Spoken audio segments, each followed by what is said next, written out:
Here is the voice of the working class, Rick Smith.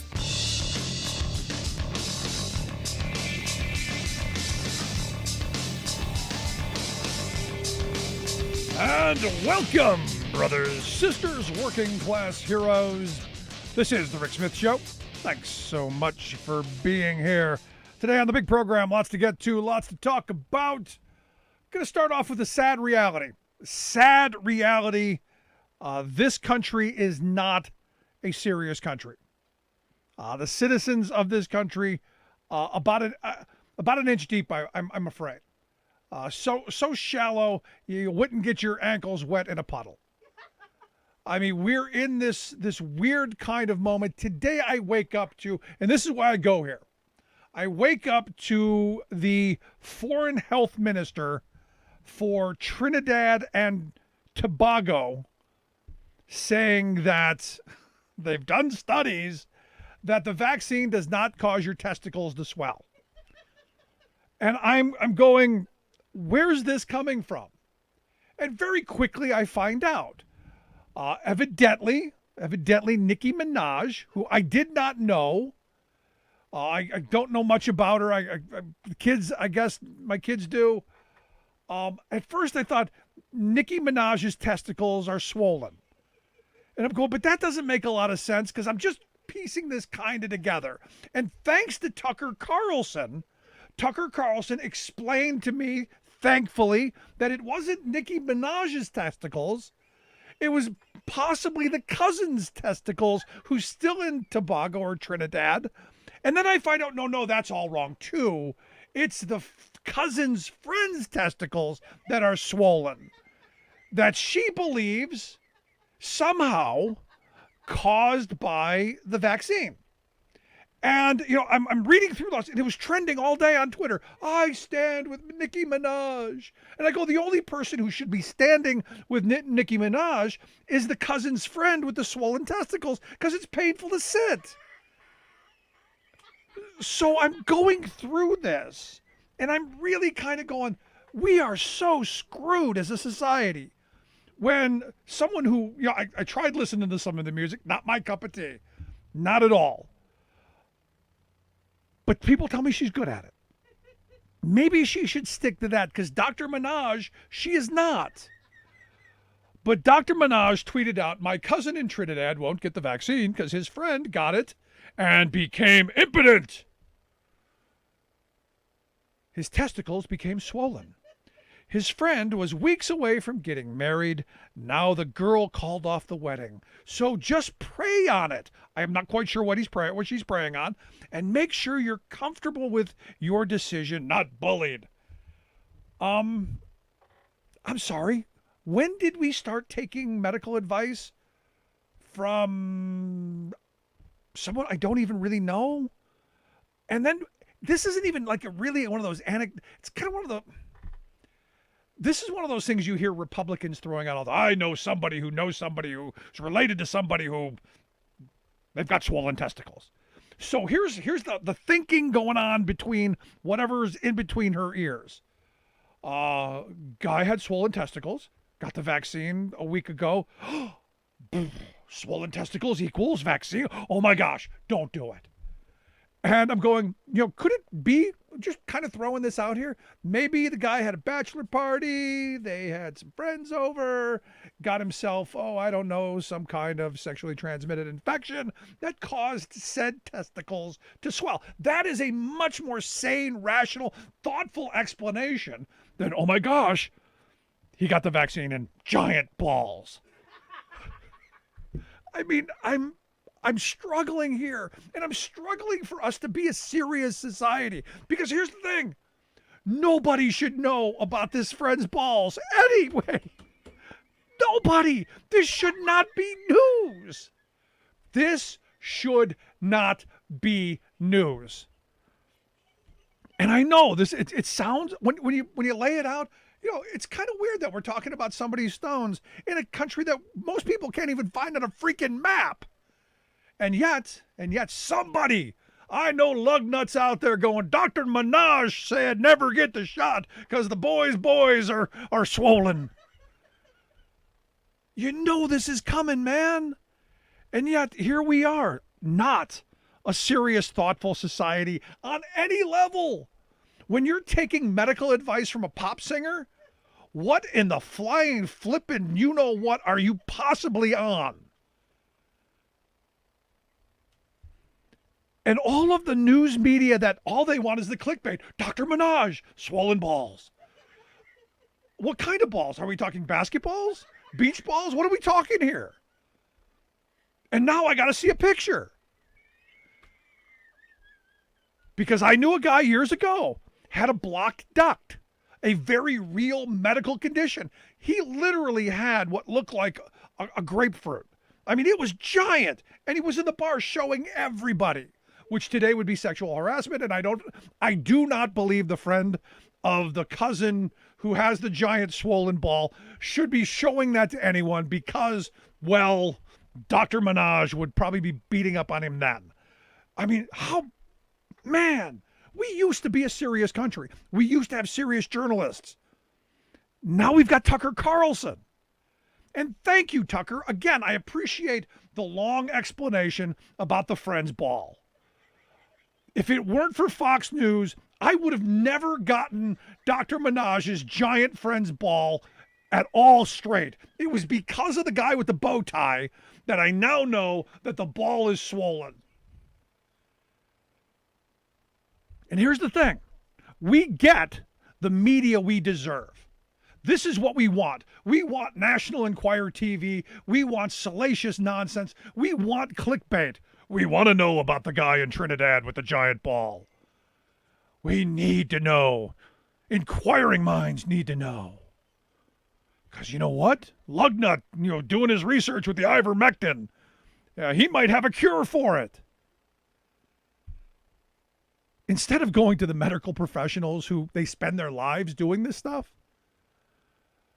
we're going to a pop singer. And there are people protesting, standing with Dr. Minaj. My head about to explode. Maybe, and then what my wife could say when my head explodes, he got the vaccine, caused the headache to explode. And some moron in the news media would go, radio host dies from swollen head due to vaccine.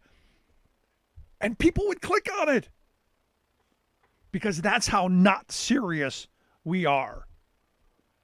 And again, I go, we could be a great society. We could be the exceptional society that we keep telling ourselves that we are. Except for every appearance from the outside says, no, we're basically just children. We're 2-year-olds kicking and screaming in the cereal aisle. And don't understand or don't know how to filter out nonsense. Like Nikki and the giant ball.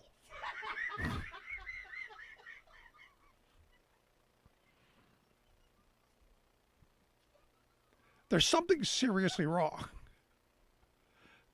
There is something seriously wrong with what is satire being taken as real news. We used to have The Onion. Remember The Onion? We used to love The Onion because it was mocking things. Now The Onion seems like serious journalism. The Onion would have never picked up Nikki and the giant ball story. Would have never happened. Never in a million years would that have happened. Never. Because it's even too crazy for them. But yet, one of the stories that was banging around is one written by a site that says they are a satire site. Self-described source for real fake local commentary and news and opinion. And yet people were sending it around. Look what Joe Biden's doing. Joe Biden's taking benefits from veterans because they won't get vaccinated. And I'm assuming you're going to put the giant ball story in there somehow to get more clicks because Dr. Minaj says don't, so Dr. Minaj should pay. It's crazy where we are. When The Onion and the Borowitz Report are no longer funny, because when you put them up against what passes for journalism today, they don't look crazy. When Fox News, supposedly the authority, the fair and balanced, when I got to go to them to find out about the giant ball? I'm struggling here. Especially because, and really seriously, there is real news out there to be had. There are important stories that need to be told. For instance, in 1 week in September, from the 2nd to the 9th, almost 500,000 children have been diagnosed with COVID. 500,000. Because, hey, we went back to school. But you know that got almost no coverage? Because all the oxygen was taken out by the giant bouncing ball. And this is my problem with the kind of ridiculous nonsense that we get. How is it possible that our news media gave a flippin' blank about Nicki Minaj? And why is that news? Why is it that we see this kind of both sidesism that has gripped our news media? When Cooter in Florida is mad about the vaccine, and now he's citing research by Nicki Minaj, who said she didn't do any research to prove why he's got, a metal spoon stuck to his testicles. And it turns out they're bluer than they were before, and he's saying that's because of the vaccine. When the reality is, Cooter hasn't showered in a month, and anything will stick to his testicles. And the reason they're blue is because Peggy Sue wants nothing to do with him because he hasn't washed in a month. Not rocket science, Cooter. But going to cite the other one as the reality. And yet, we're no closer to solving our problems. And maybe we need the distraction. Maybe we need some gallows humor. We're all gonna die anyway, so it's gonna be something that might as well be of giant swollen testicles. I mean, when can we become the serious society that I kind of remember? I think of that Jeff Daniels bit that he did on that HBO show. I think it was called The Network, where someone asked him, is America the greatest country in the world? And why do you think America is the greatest country in the world? And you had the conservative and the liberal say stupid stuff. And Jeff Daniels just went off on both of them. Saying, we're not the freest country in the world. We're not the best country in the world. We've got idiot people who believe in nonsensical, ridiculous things. But we should be. We once were. We aspired to intelligence. We aspired to be better.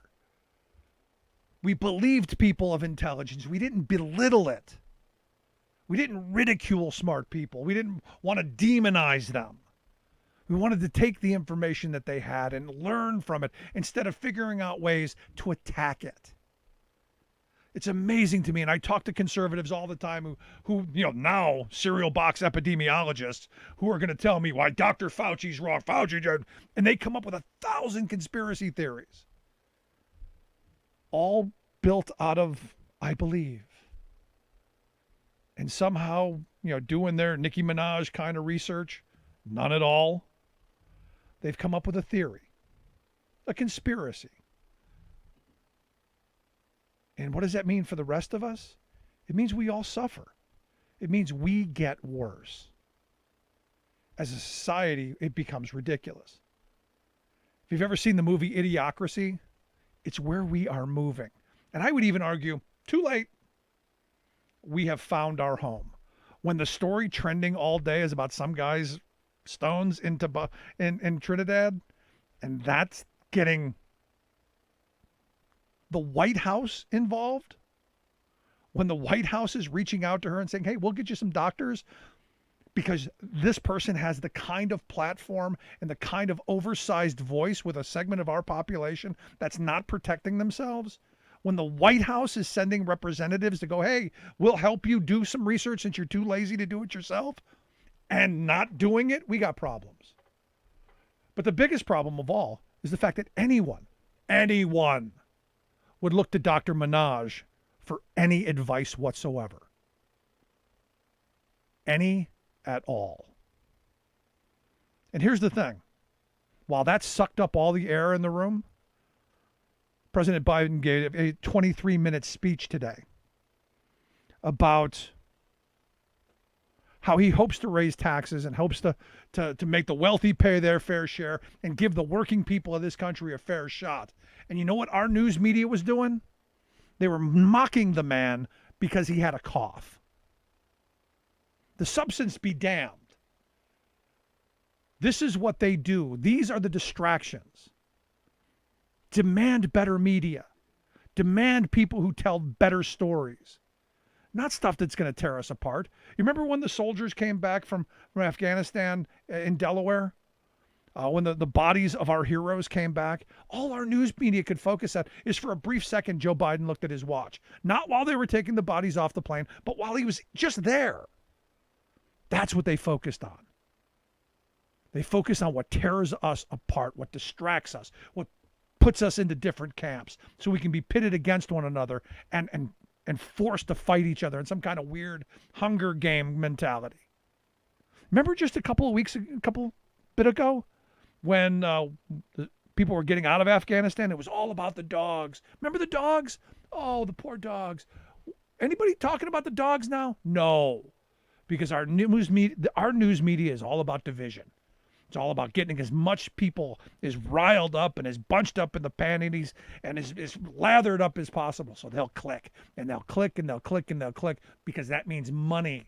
Money for them. The stories don't matter. The truth doesn't matter. Facts don't matter. What matters is feeding your confirmation bias. What matters is the most salacious story possible. So when the golden calf comes or the golden ball comes along, they can't resist. They can't resist because for them, it's the golden nugget, man. And in a couple of weeks, months, maybe we'll really find out that the reality was he went to a bachelor party and caught something, which would seem to be the more rational of thoughts other than, oh my gosh, he got the vaccine. And then, oh my gosh, it was giant. It's crazy. It's a crazy world we live in. But ask yourself, for your part in it, why are we listening to Nicki Minaj? How is it possible anybody gives a flying flip about what she thinks? Sing the songs, do your gig. You're not a doctor. Love to hear your thoughts. You can email me, rick@thericksmithshow.com. Gonna take a quick break. Right back. Stick around. You're listening to The Rick Smith Show. More American than workers standing up. And the union gives a voice to win. On The Rick Smith Show. I'm Rick Smith, and this is Labor History in 2. On this day in labor history, the year was 1945.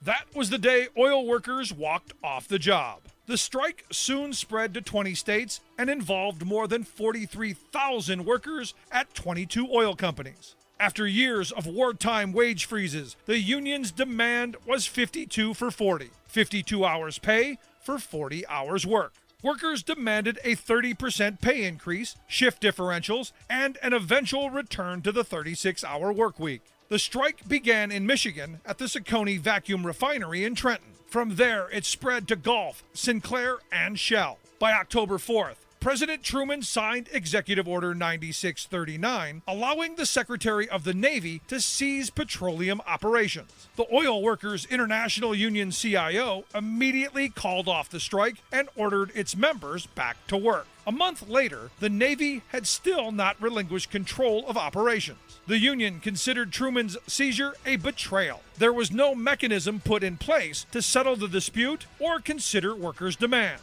By January 1946, the oil panel created by the Secretary of Labor finally awarded oil workers an 18% wage increase. Though disappointed, the union considered it a victory. They asserted the strike action was significant on a number of levels. The first nationwide industry-wide industry strike had just forced the oil companies to meet with the union for the very first time. The OWI believed the groundwork for industry-wide bargaining had been finally established. It had been the first post-war strike and had forced the government to begin moving away from wartime wage controls. Of the post-war strikes, it won the largest pay increase. And importantly, it broke the power of Standard Oil to dictate wages to the industry through its dealings with its independent union. Welcome back to the Rick Smith Show. Now, here is Rick Smith. So get ready for the weekend. Yep, we got some fun coming up on Saturday, September 18th. In fact, so much fun that the Department of Homeland Security, our folks in D.C., they have issued a warning for all law enforcement people in the area. They're saying that a small number of recent online threats of violence have occurred. They're saying it's connected to the Justice for J6 rally, and be on the lookout. There are a number of online discussions encouraging violence on the day before the rally as well. So Friday and Saturday, they're expecting some violence. Capitol Police and the D.C. Metro Police Departments, they've added additional cops to come on. They've got the National Guard. Anyone in the local area who has civil disturbance unit training will be on duty. We also know that earlier in the month there was a report that they're going to kidnap a member of Congress. So, hey, fun times coming. And here to share some thoughts on the fun and the entertainment of the justice for the J6 people, I've asked our good friend Jared Yates Sexton to come talk with us.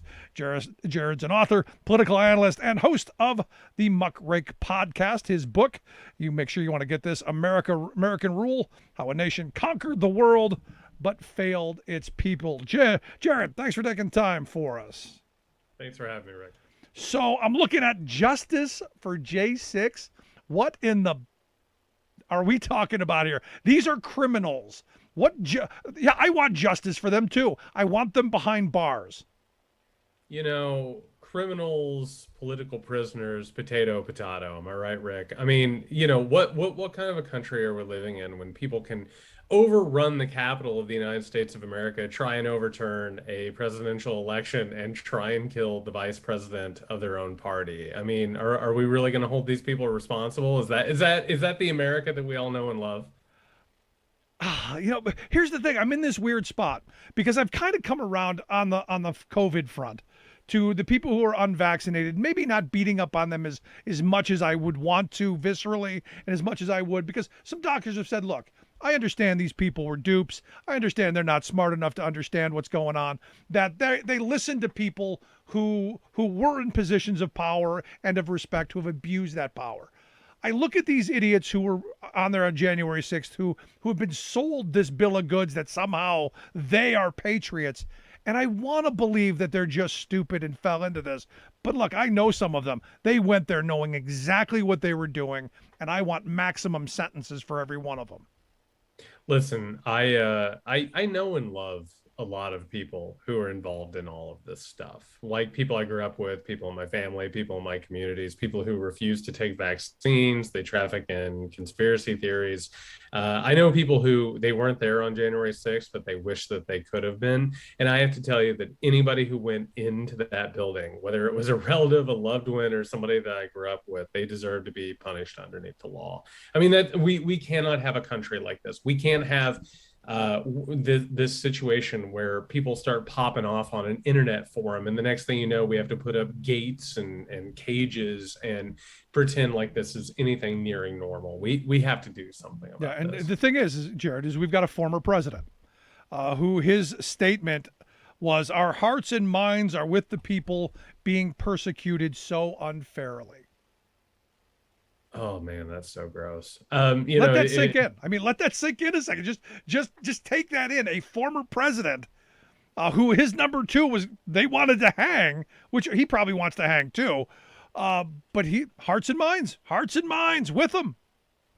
I watched January 6th, and it was the accumulation of a lot of things that I was warning about. I was trying to tell people that these people were going to try and overturn a presidential election. I mean, it was an attempted coup. And the only thing that's actually more upsetting than that is to watch in the aftermath this entire sort of framing of political prisoners. I mean, this is 1930s Germany is what it is. It's talking about people who want to overturn a government violently through violent revolution and through subversion. And now we're talking about that they're political prisoners, that they need justice. I mean, this is a really troubling situation that's developing. No, I mean, I look at our society, and today I started the show off, talking about what I came across with Dr. Nicki Minaj and her vaccine advice, and her the extensive research that she didn't do, but she doesn't want anybody being bullied, heaven forbid, but she knows there are giant balls out there somewhere. I look at this and I'm going, why is this a story? Because it's a distraction. It's the thing that's made to keep us from focusing on what's really important and what's really going on, which is we, the working class of this country, have been screwed for decades. And the powerful elite, they don't believe in democracy, and they don't want us to have democracy. Yeah, and you know what's weird about that is we're talking about the absolute ridiculous ramblings of a multimillionaire. And meanwhile, you know what's not being talked about? The fact that our mainstream publications today, and I'm sure you saw this, Rick, they're talking about how wonderful it is that Amazon is getting ready to construct company towns. And we just can't wait to get back to company towns where, everybody's life is completely taken over by a corporation that determines not just how much they're paid, but what resources they get and basically every facet of their lives. You're exactly right. We are a country that is addicted to and completely and utterly distracted by all of these giant, weird, bizarre stories that have nothing to do with our actual lives. And meanwhile, the plundering and exploitation just continues and it grows by every single day. And the question that I keep coming back to is how do we get back from this? Because I do remember, maybe just vaguely a time where we had serious journalism, we had serious people. We as a society listened to smart people, respected intelligence, not belittled it. I don't know if it's possible to go back to that place. In this current moment, I appreciate people like you. I appreciate people who talk about serious things. And meanwhile, mainstream media chases things like Nicki Minaj and this story about cousins and friends in Trinidad. What actually is happening in this country is that I think a large group of people, I think that there is a movement towards sensibility. I think there are people realizing that they're being exploited and that things are turning in a way that is destructive and inhumane and exploitive. I actually think that there's a groundswell towards that. I hope so. All of this distraction, all of this garbage, all of this nonsense that we're talking about right now, I think it's a lot of people who are very, very desperate to change the conversation, and the fact that even the next generation and growing numbers of people realize that this system and this status quo has to change. No, you're right, and I hope you're right. I hope this is actually happening because I was talking about this earlier today with a friend. I go, the sad reality is the giant, Nikki and the giant ball story got so much airtime, and yet you've got workers striking in 5 different states at Nabisco trying to get better wages, hours, conditions, a bit of personal respect and dignity, and if some family life work balance and things that would actually make people's lives better. Zero on the media frame. I couldn't find a story anywhere today on it. And this is the kind of stuff that frustrates and angers me. Yeah, and speaking of people that I love and I care about, I know tons of people right now who are having to work everywhere from 60 to 80 hours. Yep. Mandatory right now. We're talking about factories, we're talking about industry, we're talking about all these corporations that refuse to hire anybody. They refuse to pay their people what they deserve. Any even sniff of organization leads to these factories and businesses either going over the border or just being shut down altogether. But I do feel like we are watching the beginnings, the birth pangs, if you will, of something that might be a revival of whether whether or not it's unionism, solidarity, or some sort of a revolt against this absolutely exploitive regime, I do have hope right now. But I will say that it is really, really dark and foreboding at the moment. But isn't that the argument, just what you've laid out, isn't that the argument that the right tells their people that your life sucks? And not, not where I think we would go, that, we've got these corporate elites who do everything they can do to crush organizing and hold wages down and make working conditions horrible. And all of the things that we see, they've created an alternative universe, that it's not the billionaires, it's not the CEOs, that it's those poor people coming from other places, that it's the others, it's them that's making your life miserable, and you didn't live up to the expectations that we sold you as kids. And they, in the same vein, think that they're rising up and organizing to take us to some utopian place. Or am I missing something? No, you're dead on. I mean, what the right has done, and this has gone on for centuries, but there are movements against this. There are times where people start to realize what's up. And this is one of those moments. I actually do believe that. I think that Trump was able to tap into that in part. And I think Fox News has been able to basically blame all of this on the New World Order, the deep state, and currently they're in the QAnon universe. But at the end of the day, you can be mad about Mr. or Mrs. Potato Head. You can be mad about Dr. Seuss. But by the time you go home, you have still completed a 75 to 80 hour work week. And the next thing you know, you look around, you're like, this isn't about immigrants. This isn't about people of color. This isn't about the New World Order. This is about us versus them. This is about the working class versus the exploitive class. And I think that's what we're talking about here is a lot of people who have hidden behind these conspiracy theories and all this fear mongering and white supremacy. I think they're starting to look up on this. And I think they're starting to actually think it over, which is the inevitability when you hide behind these things. So you seem to think we're going to see an old school kind of moment where we have to decide which side we're on. Because look, I know a lot of working people who think they're going to be the next Jeff Bezos. I think Steinbeck called them embarrassed millionaires. I'm looking at that going, which side are you on? And that's a question that I've been asked for decades. When I was a kid in high school, when we were talking about which political party we would be part of, it was which side are you on? Are you on the side of the wealthy or on the side of the working class? And those things are very apparent to me. Rick, when I'm not moonlighting as a leftist subversive, I'm spending my time inside the classroom and as a professor.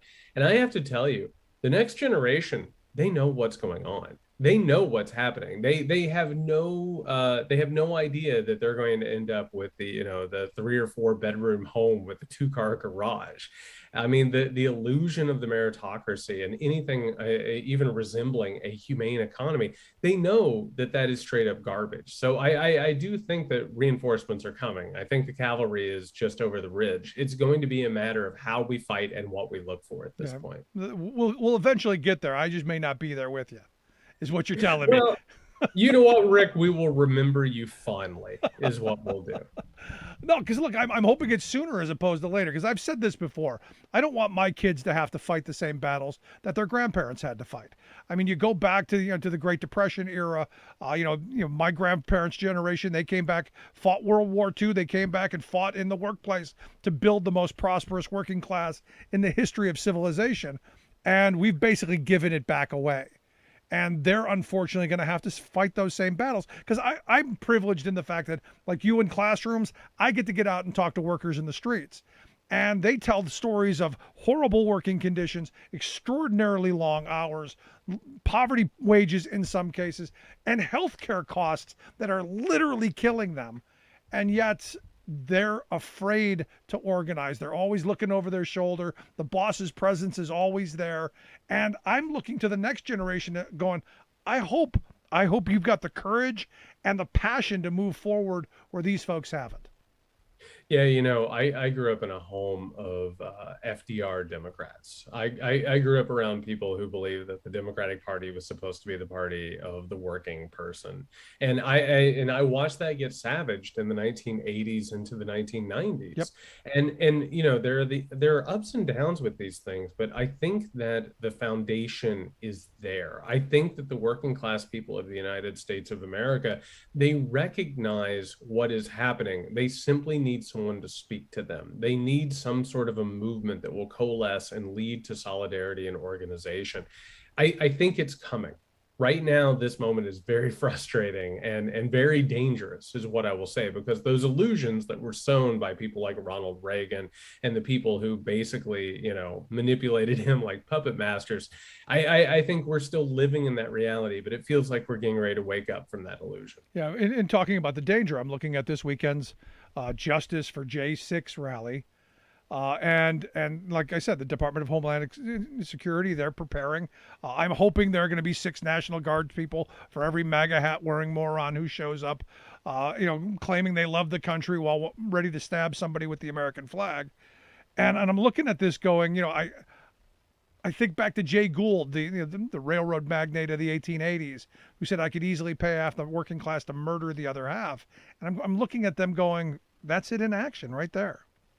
No, that's exactly what's been going on this entire time. The wealthy and the powerful in this country understand that their only means of survival and maintaining power is to manipulate people and to keep them living in this alternate reality that you had already mentioned.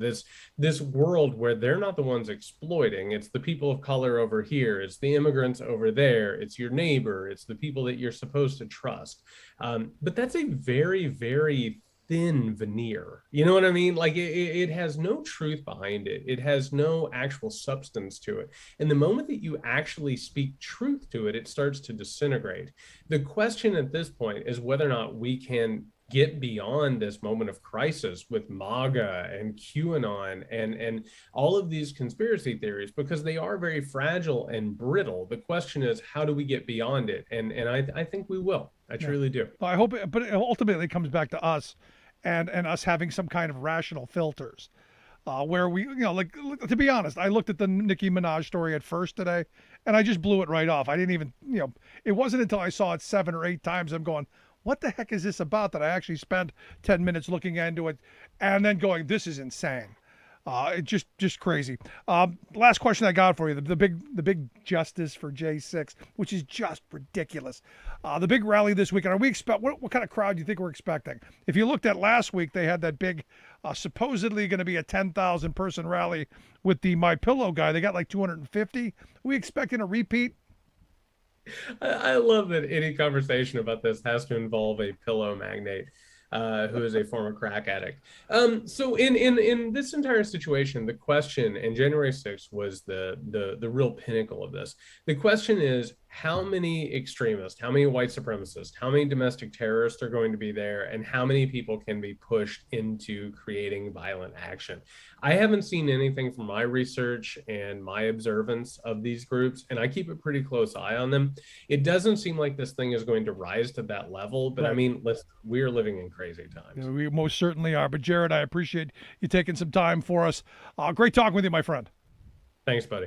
Good stuff, Jared Yates Sexton. Make sure you pick up his book, American Rule, How a Nation Conquered the World but Failed Its People. Quick break, right back. Stick around. You're listening to The Rick Smith Show. We're working people. Come to talk. Remembering that united we bargain, divided we beg. Rick Smith.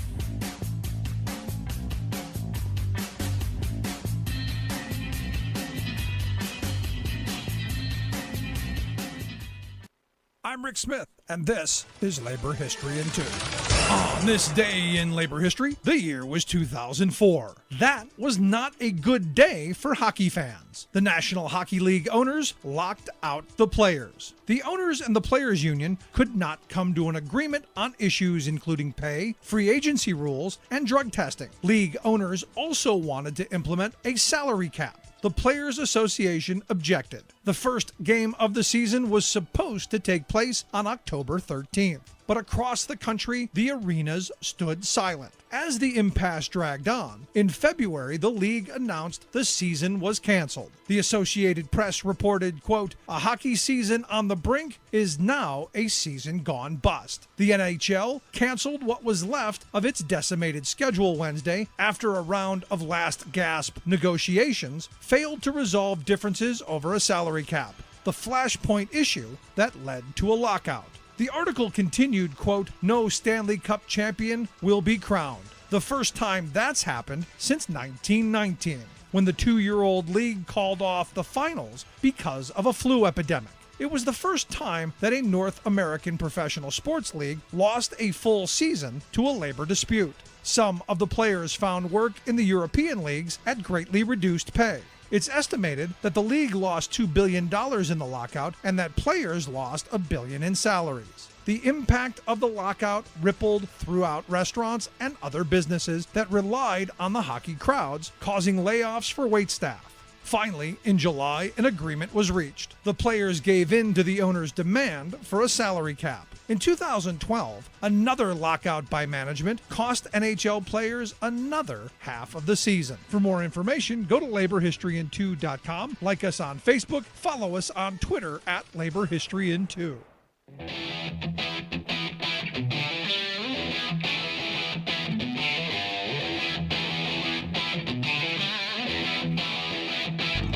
Welcome back to the Rick Smith Show. Now, here is Rick Smith.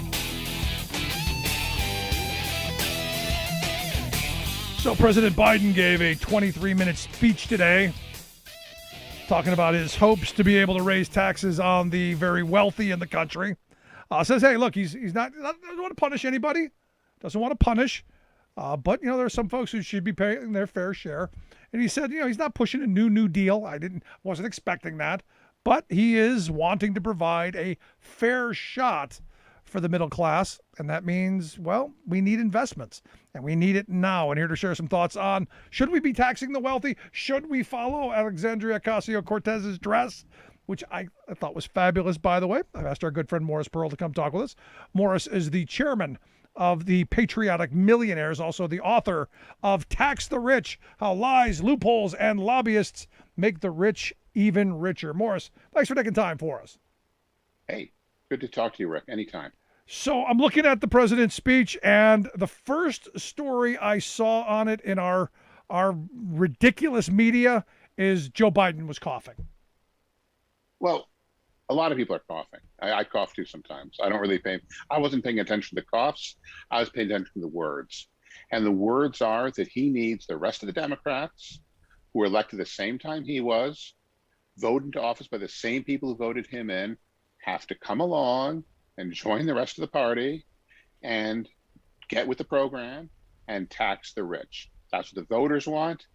That's what AOC wants. When she walked into that dress just 100 yards over there at the Metropolitan Costume Institute Gala. And that's what we need to do. We need to decrease inequality in our nation. We don't want to live in a nation with a few rich people who don't pay any taxes and lots of poor people. We need people like me who get investment income to be charged the same tax rates as all of your listeners out there who get taxes deducted from their paycheck every single week. That's what we need. No, we absolutely do need it. But, the president did ask, how is it possible that the wealthiest billionaires in the country can entirely escape paying income taxes on what they make? And it's a question that I've asked and we've talked about numerous times. It's our tax code. It's how they've lobbied to make sure that their income is excluded in that. And this is a moment, I think, that, as a country, we can maybe right some of the wrongs of the past, well, at least a couple of tax bills anyway. Yes, we can make the reason is pretty obvious. I wasn't surprised when that ProPublica piece came out that you weren't paying much taxes. I see numbers on my computer screen and I get richer in sort of casual conversation. I can say, oh, I'm making money. I made hundreds of thousands of dollars, but that doesn't mean I made taxable income. I decide for myself if I want to realize gains and have taxable income. Otherwise, I can just withdraw money from my brokerage account whenever I feel like it and go on like that for a long time and not have any taxable income, because we only charge taxes, income tax on taxable income, not on making money writ large. And that's what billionaires do. Yeah. And there's a whole bunch of other schemes and how people get around it. And this is where, honestly, at some point, we've got to claw some of that back. But here again, you go back to the Bush era, the George W. Bush era. One of the things that they did with the IRS was get rid of a bunch of IRS attorneys who were going after and auditing tax returns like yours and others. Because they're complicated, they're big, they're long, and you've got the resources to be able to fight them. So they did away with them. They moved them to going after working people, and it's been that way since the Bush era till now. Biden's simply saying, "Hey, we need some money to undo that damage." That doesn't seem all that onerous to me. No, that's one of the few things we can get Republicans and Democrats to agree on, is that we need to enforce the laws. We need a law enforcement agency to enforce the laws about taxes and collect the money that's due. Do Republicans actually believe in that, though? Do you think Republicans actually believe in that? Because most of my Republican friends want to abolish the IRS. They don't want anybody paying taxes. So I'm not sure that you're going to get them to agree to enforcing the tax laws that they despise. Well, you're probably right. I take that back. At least you can get all the Democrats to agree on that, maybe. But I think that that's not enough, though, because that does not address the issues of investors like me and Mr. Bezos and Mr. Musk paying far lower tax rates than people who work for a living, because that is perfectly legal. The laws are written that way. These billionaires, they're not the criminals. And frankly, our patriotic millionaires are not the criminals either. There are criminals out there who cheat on their taxes, and we do need law enforcement to track them down and make them pay what they're supposed to be paying. But that's not the real problem that's causing inequality in our country. The real problem is the fact the laws are written and designed to increase inequality and to have rich people having lower tax rates than people who work for a living. That's the real problem. The reality, Morris, is billionaires don't need to be criminals because they run the system. When their money is what fuels the system, you can write whatever you want into law. And this is one of those weird moments, because I had a friend years ago whose grandfather was a very wealthy guy during World War II. And they were, the story that he told me is that the grandfather was proud of the fact that they paid the top marginal tax rate. They didn't go and try and get out of paying the taxes. They paid it because it was their civic duty. We've kind of lost that, 80s forward of greed is good and the one with the most toys when they die wins. That mentality has kind of gripped all of us. Yeah, I mean, Michael Douglas wore shirts with the stripes going the wrong way and told everyone greed is good. And then Ronald Reagan came along and said that everyone's supposed to just be by themselves and not contribute to the common good and commonwealth. And then Donald Trump came along and bragged about cheating on taxes, essentially. And we've gone a long way. And we have to go back the other way. Go back to World War II when they first raised taxes a lot. You'll see they had jingles and little music videos about how patriotic it is to pay taxes. That's what we need. We need that. I don't know if we need music videos, but we need that feeling that paying taxes is patriotic. They had famous actors going by the plane. Oh, I paid for this plane and so did Rockefeller. And that's what we need. Again, the idea that everyone is supposed to pay their fair share, and rich people have a much higher fair share than people who work for a living. That's what we need. Yeah, well, from how's the saying go? From what much is given, much is expected, something along that lines. Yes, and even the very rich people understand that a lot of it is because of the society where they built their businesses, because of those who came before them, because of all the things that were provided for them. Very few people get rich just by doing nothing. Well, actually, Sam Walton's children did. They did absolutely nothing and became billionaires. But most people who are rich are part of society and do something and to take advantage of the society where they grew up in. And that's the fact. And that's why those of us who have good fortunes should be required to pay more taxes than those people who don't have good fortunes and don't have any money. Do I sense a bit of envy there? I mean, they won the birth lottery. You had to go and work for a living. A little envy there, maybe? Well, I'm just kidding with you. I don't really think about it too much. No, but you're right. They won the birth lottery. Look, Rick, I've been extremely lucky in my time. I've been in the right place at the right time a few times. I have kids who are doing great. I feel like the luckiest guy in the world. I really believe that. And the thing that I love about you, I retired years ago. I spend my time talking to you. Yeah. No, the thing I love about you is the fact that you're willing to admit that. Look, I was in the right place at the right time. I've been very fortunate, and I now want to help other people to do that instead of going, "Hey, I climbed the ladder. I'm going to kick it off the wall." Yeah, ask Warren Buffett. He talks about, the ovarian birth lottery too. You know, the most best thing he ever did, he says, was being born in Omaha, Nebraska when he was. And that's true for most really rich people. They had a lot of things in their favor to begin with. Mark Zuckerberg is a billionaire, and that's great. He should be a billionaire. He's a brilliant guy.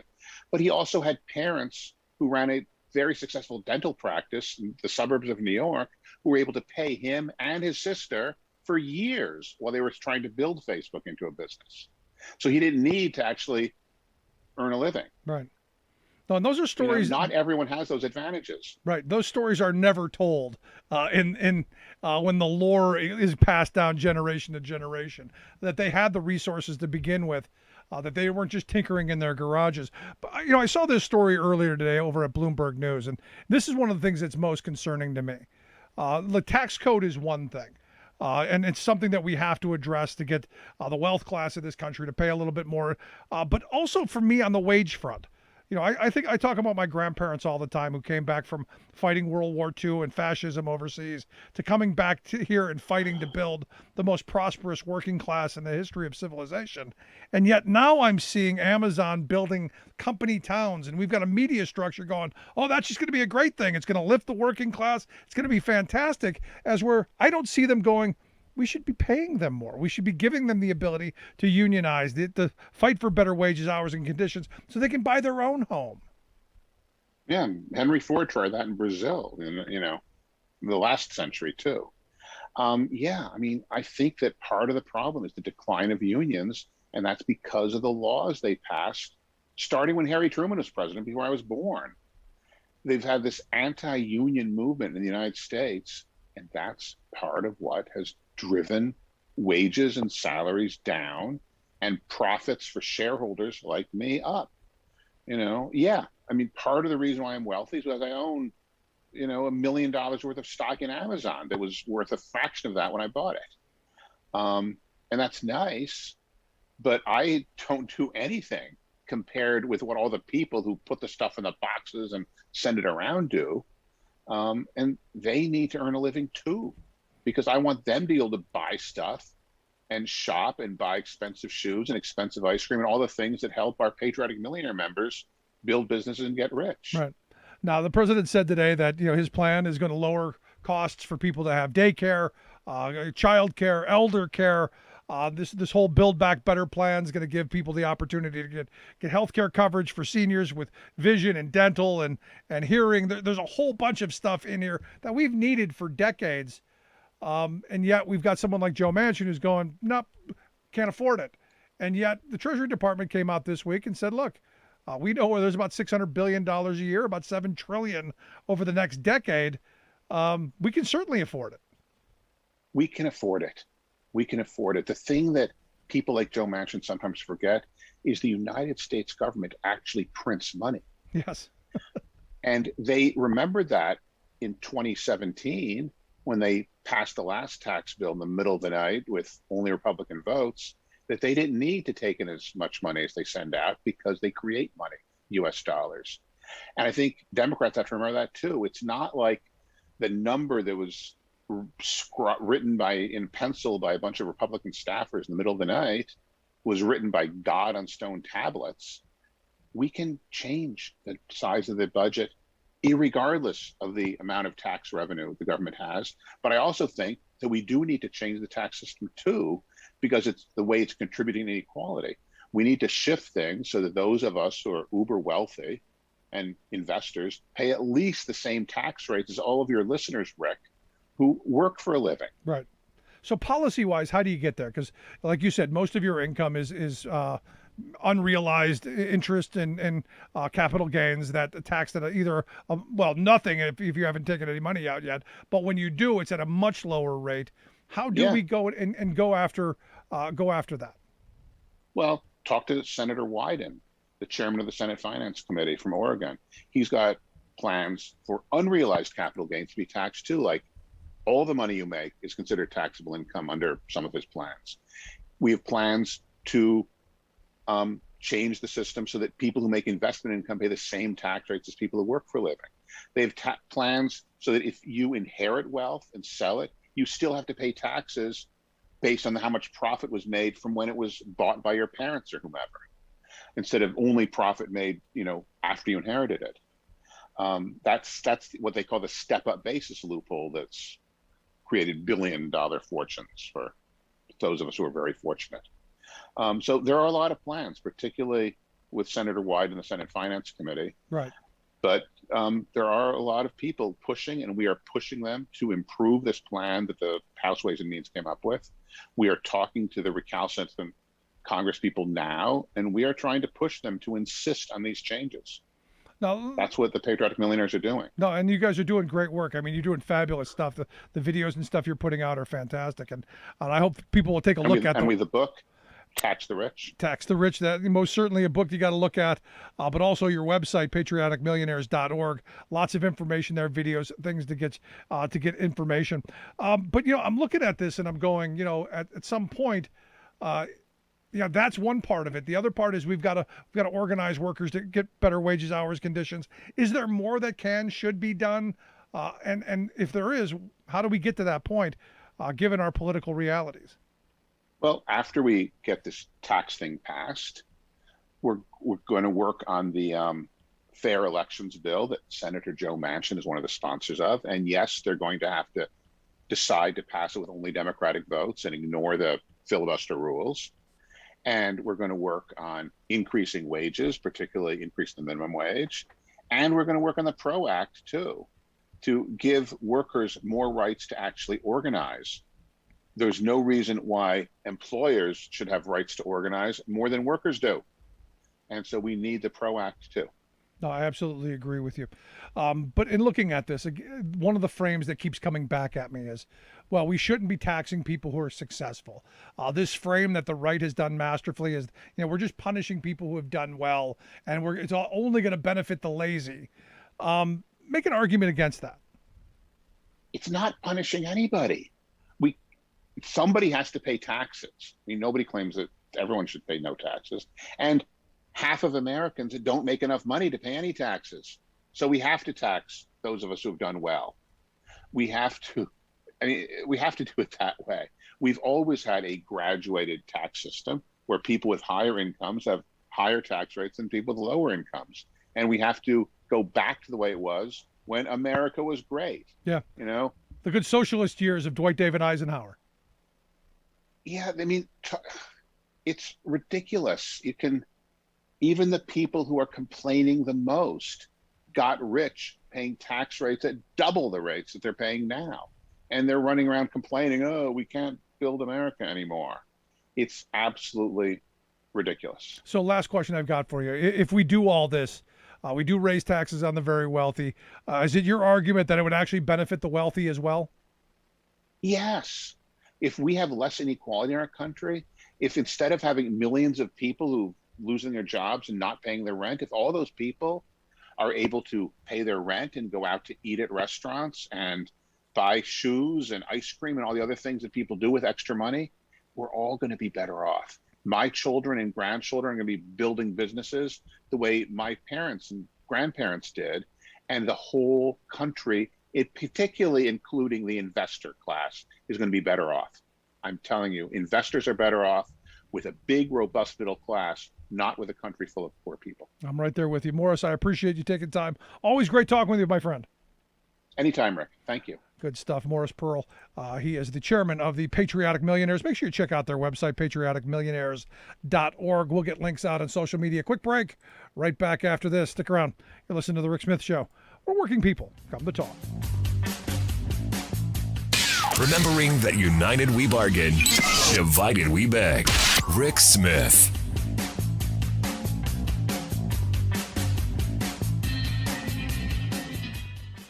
I'm Rick Smith. and this is Labor History in 2.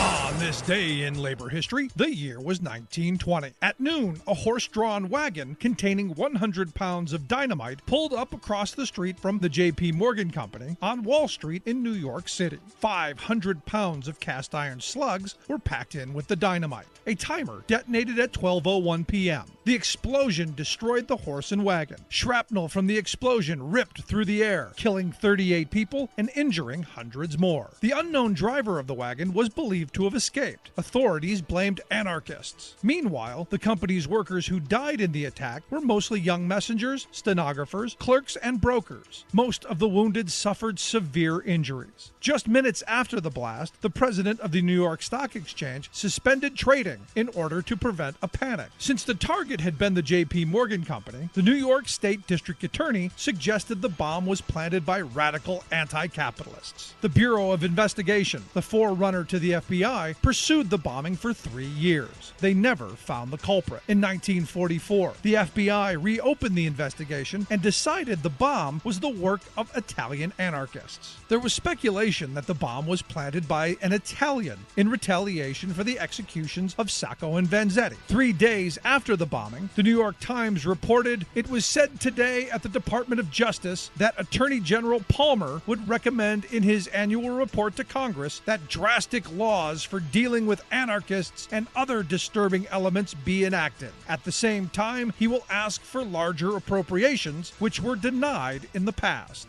Over the next 2 years, the Palmer raids arrested and deported many accused leftists. Not surprising, most of the accused and deported were the loudest voices for workers' rights and a united working class. Like what you hear? Check out more at laborhistoryin2.com. Those in the know say that we the people should forget any progressive fantasy that, at long last, Washington might finally produce the kind of bold FDR-style agenda that America needs. They smugly lecture us that recalcitrant Republicans in Congress, not to mention a swarm of corporate lobbyists, are opposed to progressive change, so who would get it passed? Here's an idea. Try the people themselves. Those in the know don't seem to know it, or don't want us to know it, but big majorities across grassroots America are strongly in favor of the fundamental changes that Washington elites are rejecting. For example, 2/3 of America, including a majority of moderate Republicans, say yes to doubling the minimum wage. 72% of the people, including 46% of professed Republicans, shout their approval for Medicare for all. 8 out of 10 Americans, including strong majorities of Republicans, support a paid family leave program like every other developed nation provides for their people. What about increasing taxes on the rich, expanding Medicaid for poor families, raising teacher pay, spending more for early childhood education? Yes, yes, yes, yes, say majorities, not just in blue states, but also in GOP strongholds like Idaho, Nebraska, and Utah. These are not just poll numbers, but solid ideas embraced last year by a broad cross-section of voters in ballot elections across the country. For example, Florida voters enacted a constitutional initiative to up the state's minimum pay to $15, with yeas topping nays by a whopping margin of more than 20 points, making it even more popular than either Trump or Biden. This is Jim Hightower saying, instead of fearing the people, Democratic leaders need to get out of Washington and join the people. The Hightower Radio Lowdown is made possible by you lowdowners who subscribe to our monthly newsletter, The Hightower Lowdown. You know who you are. Thank you. Welcome back to The Rick Smith Show. Now, here is Rick Smith.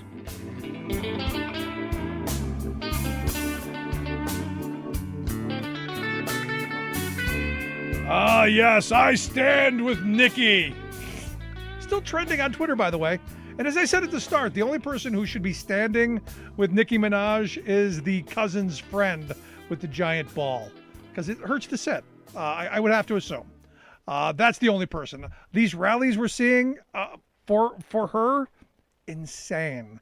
But here to share some thoughts on this and a lot of other things that we can get around to is our very own Sarah Burris. She's a reporter over at RawStory, and she has a giant pink ball as well. Sarah, thanks for taking time for us. And it says Wilson on it too. Does say Wilson. What's funny is I really did look up. I was trying to find a basketball that had glitter on it, which apparently doesn't exist. So pink was the next best thing. I did not buy this because of Nicki Minaj. I just happened to already have it. It's always good to have a giant ball lying around. Giant pink ball. I'm like 3 blocks from shooting hoops. Like, you know, you gotta have these things. You gotta have a ball if you're gonna. You gotta do it. Am I wrong for thinking this is just such a nothing story that should have never gotten any attention, and yet I'm almost fixated on it? I can't stop reading everybody's jokes about it because it's so funny, and there are so many clever people in the world that do not get recognized for their puns and their off-color humor, and I think that they should. But in this case, I think because of the absurdity of the story, I think that was really the part of it that everybody was just like, hold up. Did you just say his testicles? And what's funny is that she's like, and now the wedding's off. It's just like, well, why would the COVID vaccine mean that the wedding is off? Gee, could it be that he cheated on the fiance with somebody else and got chlamydia, and that's the reason his balls are the size of hamburgers? I don't know. That was my first thought. They had a bachelor party before the wedding, and oops. Yeah. Turns out you should wrap that, buddy. Yeah. Wrap that up. Double bag it. But my problem is not that you know some guy in Trinidad is cheating on his fiance. My problem is this is somebody with a huge platform that people are going to listen to, saying, "Oh, don't do it," because of some anecdotal story that she has no idea about, and throwing it out there and giving people who, and look, she said herself she has never done any research on this. But going to give Lugnut the ability to go, well, Dr. Nikki says, don't get the shot. I'm not doing it. Yeah. So here's the thing. All of the people who were going to get vaccinated have already gotten vaccinated. Right. So we're stuck between people who we're trying to convince and people who are never going to do it. Right. So we have, sorry. The vaccine made you do that. Yeah. So you have people who really could still be convinced, and obviously she is one of them.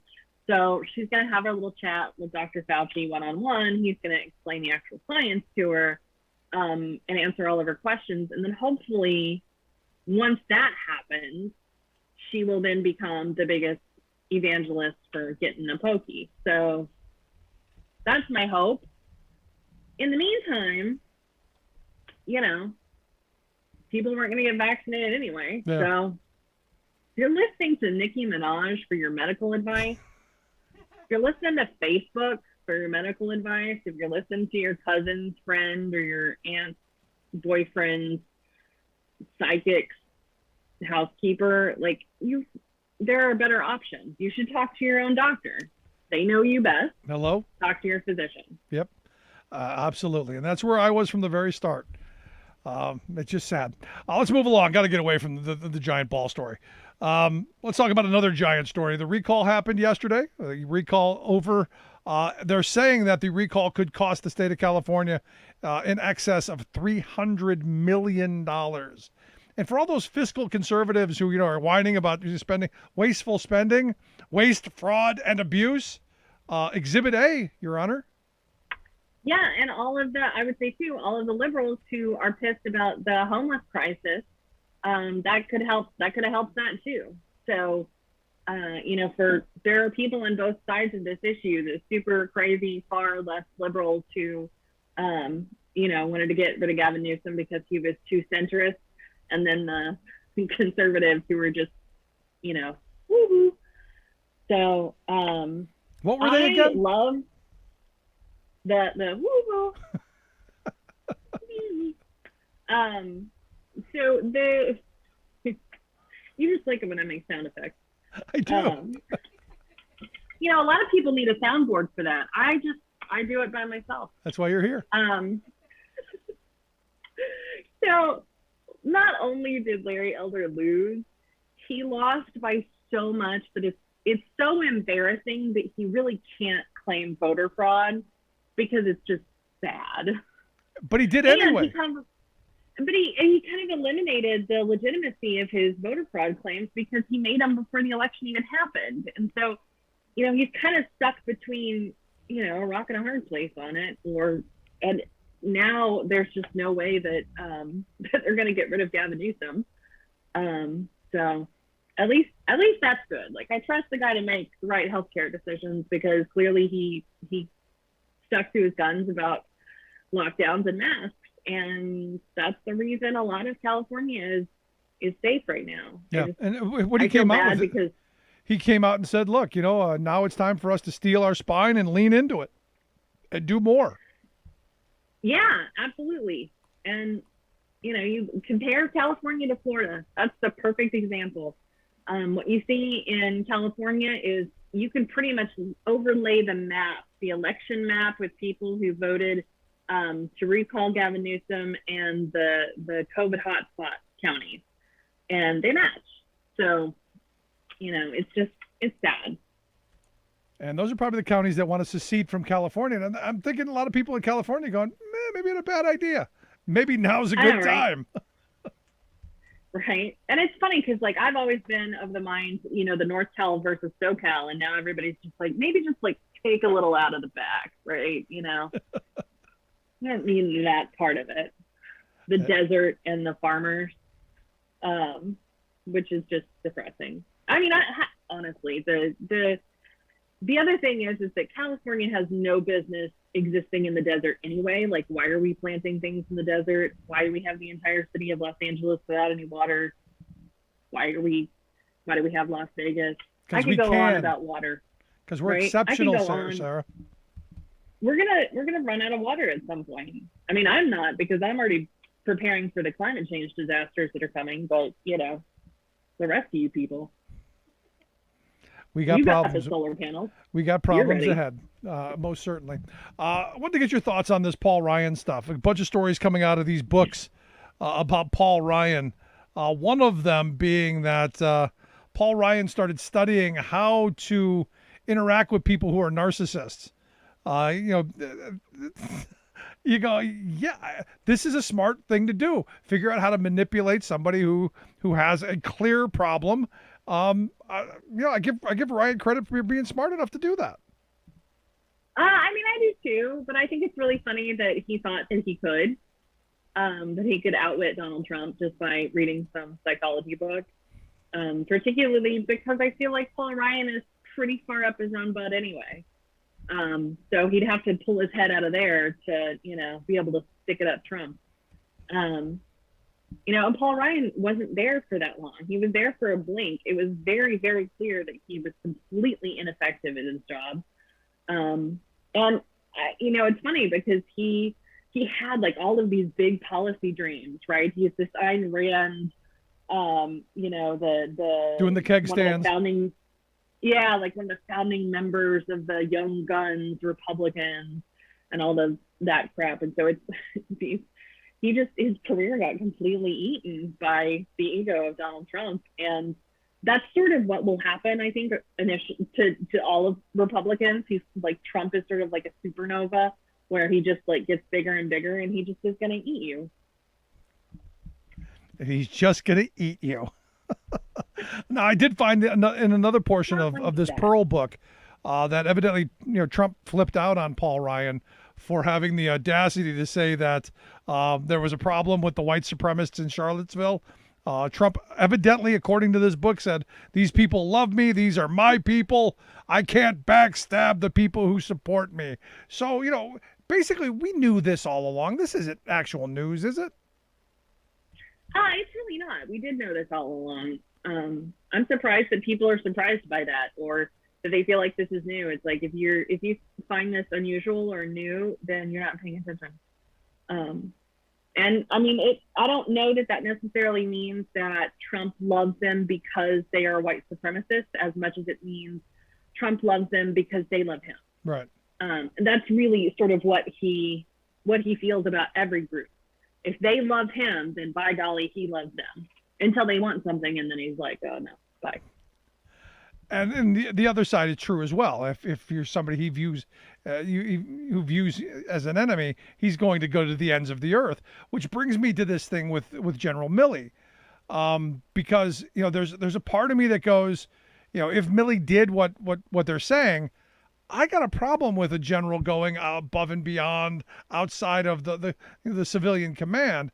But being that it was Trump and there was a real possibility of who knows what kind of insanity, I'm in this weird spot. I want more detail. I want more information. I think there does have to be some kind of an investigation, but I'm curious your thoughts. So one of the things about the role of the Joint Chiefs of Staff is that they don't have any real control over the military. The Secretary of Defense, the heads of all of the branches of the various services, they're the ones who are going to call the shots whenever, Trump decides he wants to play with the football, the nuclear football. And Milley, I think the idea that he was at the very least assuring his counterpart, like, if we're going to nuke you, like, I'll give you a heads up. I don't know that there's a lot of power that he could necessarily have in that case, other than throwing himself on, the computer or in front of Trump. I don't know how that role would work. I don't know I'm just imagining how that process works. And it's, we've talked about Eisenhower and Truman and the way that they sort of treated the military and the barriers that they really put in place after we bombed Hiroshima and Nagasaki, to make sure that there are so many people that you have to go through before that actually happens. And, I think a lot of the folks who are responsible for actually pushing that button understand that it's so important because they're basically killing themselves. Like the second they hit that button, it's coming back at them. And so I think folks, Trump is not smart enough to understand that, but I would assume that everybody else in the entire administration and all of the cabinet would know better. And if something like that happened where Trump decided, okay, we're going to go to war with China so that I can stay in office, I feel like that at that point, the cabinet steps in, right, and pulls the 25th. Or maybe Milley just throws himself on Trump and says, I'm going to sit on you until you shut up. But the thing is, I don't know how Trump could not understand the whole idea of mutual assured destruction. As a kid growing up in the 70s and 80s, we were hammered at that all the time. I remember as a young kid doing the bomb drills where you go you sit underneath the desk, and I'm going, what, these crummy school desks are going to stop a nuclear bomb? Really? Yeah. What's funny is they had us do that for tornado drills, and I actually felt safe because it's like, oh, a tornado, but for a nuclear bomb, like, you're done. So you would think that he would know that, but I mean, maybe he's so narcissistic. I can see him, just being in his head, somewhere else when that was happening. Or maybe he doesn't even remember stuff like that. God knows he doesn't remember a lot of things. Yeah. So we're really in bizarre times. The more I look around, the more you see just the craziness that administration was, and I'm grateful we made it through. Honestly, I remember Inauguration Day 2017 going, this is going to be a long, long road, and looking back, it was worse than I could have possibly imagined. And I'm still really exhausted. And I talk to folks a lot in Washington who are still just really, like, looking back on all of that and what we dealt with and how constant the fire hose of news was. Like, everybody having to, keep Twitter notifications on, and everybody, the second they woke up, they had to check things. And there is this reassurance now that, okay, we can at least leave the keys in the hands of somebody who's responsible. Yeah, but today, all we got today was Joe Biden was coughing. He gave a 23-minute speech on how we're gonna make the economy better, and we're gonna help working people. And the first headline I read, Joe Biden coughing. Yeah, I was coughing a lot today too, so I had to take a Zyrtec. The thing about Washington is there's a lot of pollen here, and I'm pretty sure Joe Biden has, I would say, similar allergies to me, because when I start sneezing, obviously, is around the same time that he starts coughing too. So we have the world's largest national park is inside the DC city limit, and the largest national park in an urban area. That's Right. what it is in the DC city limits. And so that's a lot of pollen, man. Yeah, and you got those those beautiful trees. Yeah, they're amazing. We've got all the cherry blossoms, but at this time of year, ragweed and tree pollen is really high. I mean, I check pollen.com every morning, just because I want to know if I can breathe today. That's a good thing. I mean, you're no longer having to check the notifications from the former guy. Now it's the pollen. Life is back to normal. Life is good. So much better. So much better. Now, interesting story I saw coming out of New Hampshire. Evidently, a lawmaker there, one of the state representatives, a Republican, has flipped over to the Democratic side, saying that he's uneasy. He's afraid, actually. He says he reluctantly switched over because of his party's stance on masks and social distancing and vaccines and all this stuff. He said, and this is the part that's frustrating to me. He said that he was going to, just go away quietly. He was just gonna, eventually retire, and but they wouldn't let him. They kept pushing him. So finally, he had to, in order just to get through this last term, he had to make the switch. And I'm going, you should have been in the front of this, going, look, if you're not going to be sane and you're not going to be rational as a leader, I'm going to lead the way, and I know I'm out the door anyway. That to me that's leadership. This, I don't know. I'm not buying. Yeah, I agree. And here's the thing about Republicans is they really hammer it into their heads that it's party or nothing. It's a cult. And in the era of Trump, the cult is even stronger. The necessity to circle the wagons and to protect each other is stronger whenever you have an even crazier person at the helm. And so whenever you have a Republican who does actually leave the party, it's a big deal. And it used to happen a lot more. It happened in Kansas a lot.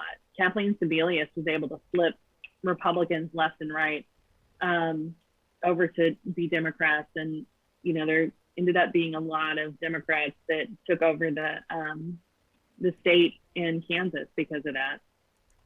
So, I wish that there was someone like that, sort of like a Democratic ambassador who could approach a lot of these Republicans and be like, you don't have to be a part of that. Yeah. You can, even if you don't want to be a Democrat, like it's okay. You can actually leave the party and be an independent, and maybe we offer them some kind of deal or something where we won't run somebody against them if they vote with our caucus, something like that. Yeah, no, it's one of those stories where, like you said, we used to see him more often. But the thing is the reason, and I got to give him a little bit of credit, because look, the virus is spiking up. In fact, Florida today evidently passed 50,000 COVID deaths since the beginning of the pandemic. I guess they increased their numbers by 1,554 today. I look at this and I'm going, the death cult, as a lot are calling them, are the policies they are pushing. This is what we get. And I'm frustrated at my Republican friends who won't be just say, look, the party's crazy on the vaccine stuff. We should be all rowing in the same direction.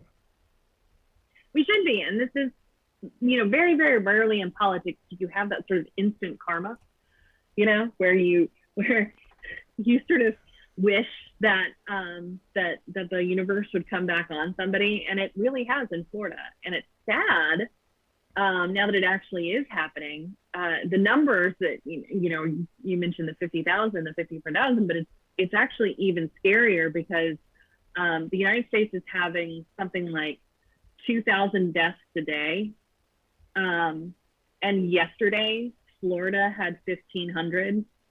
So that's how much of the share of the deaths are coming just from Florida. Yep. Florida is, honestly, we should put a giant tape of caution tape around the entire state and just be like, you guys really shouldn't come here. Yeah, no, we're Because not it's dangerous. Every Christmas, we used to go down to Florida and spend 2 weeks around Christmas. Ain't happening this year again. Yeah, seriously, you should come to Oklahoma. It's way more fun. We got some seriously good barbecue. In December? Yeah. Yeah. Well, we'll put it on the list. Finally, I wanted to ask you about this all story. Year round. All right.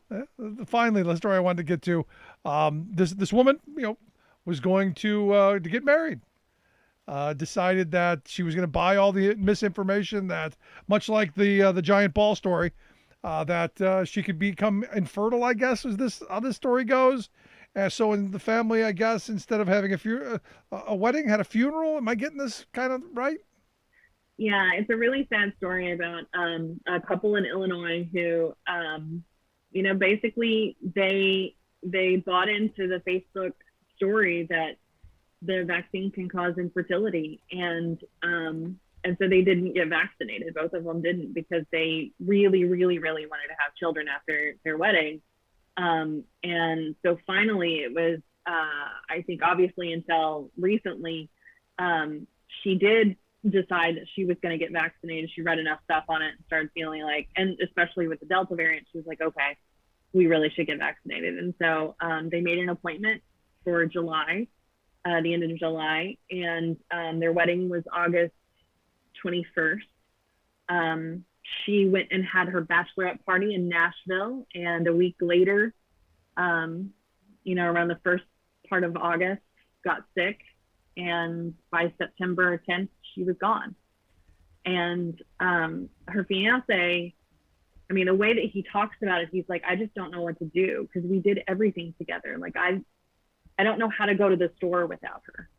I don't know how to function in this world without her. And I can't imagine, there are so many stories like that. There's a 8-year-old that was orphaned today because she lost both parents. Both were unvaccinated. And so, the parents of this couple, have said more than anything in the world, she would tell everybody, please get vaccinated. Don't believe this crap. But it's everywhere. It's all over Facebook. It's all over Nicki Minaj's timeline. There's a woman my mom works with who thinks that she's going to be infertile, and so she refuses to get vaccinated, and it really freaks my mom out.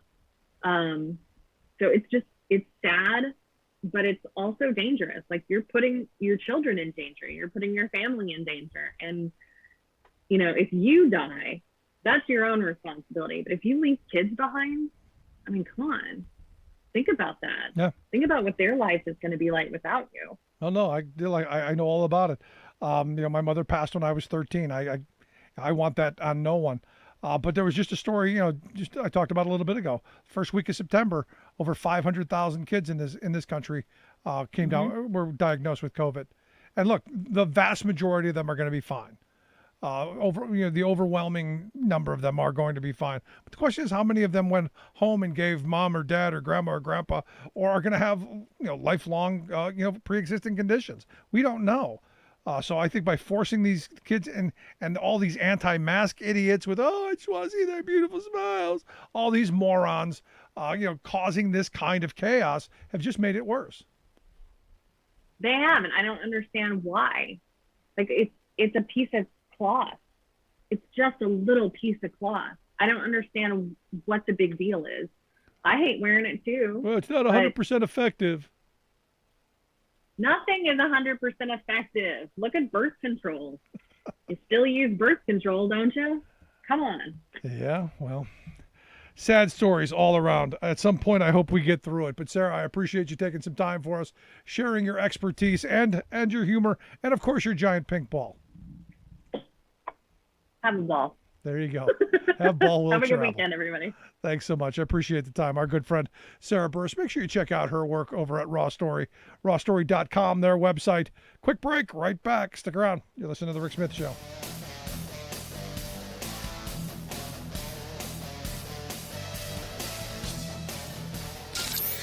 Waving the flag of freedom for people, not corporations.